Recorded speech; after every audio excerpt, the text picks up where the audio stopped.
আল্লাহ নবী জিজ্ঞেস করে, উট তুমি আমাকে সালাম দিলা কারণ কি? উট বলে, ওগো নবী, আপনি শুধু মানুষের নবী না, আপনি আমারও নবী। উট বলে, ওগো আল্লাহর নবী, আমার মনে অনেক দুঃখ, আমার মনে অনেক কষ্ট, আপনার কাছে কিছু দুঃখের কথা বলতে চাই। কি বলতেছে উট? কে বলতেছে? উট বলতেছে, ওগো নবী, আমার মনে অনেক দুঃখ, আমার মনে অনেক কষ্ট, আমি একটু আমার মনের দুঃখগুলো আপনাকে বলতে চাই। আল্লাহর নবী উটকে ডাক দিছে, তাল, আসো আমার কাছে।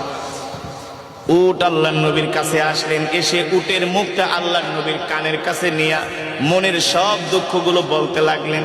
আর উটের চোখ দিয়া ঝরঝর করে পানি পড়তেছে।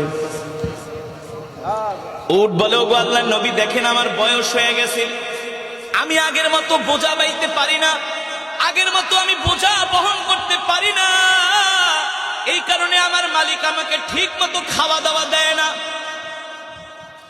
আমাকে খাবারে কষ্ট দেয়। শুধু এটাই না, আমার মালিক আমাকে জবাই করার জন্য দেখেন একটা ছুরি নিয়ে আসছে, একটু পরে আমার মালিক আমাকে জবাই করে দিবে।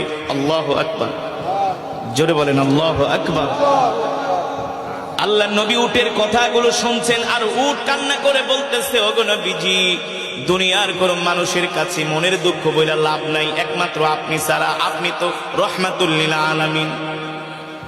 আল্লাহর নবী প্রশ্ন করে, উট, আমি তোমার জন্য কি করতে পারি? উট বলে, ওগো আল্লাহর নবী, আপনি আমাকে আমার মালিকের থেকে ক্রয় করে আপনি আমাকে আজাদ করে দেন, আমার মালিকের থেকে আপনি আমাকে কিনা নিয়ে আজাদ করে দেন, কারণ আমিও তো আপনার উম্মত।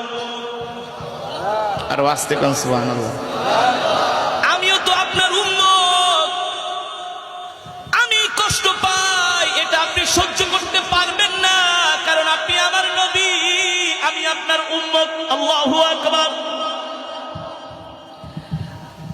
আল্লাহর নবী উটের কথাগুলো শুনে ডাক দিছে, ইয়া সাহেবাল মালিক, এ উটের মালিক কি, এদিকে আসো।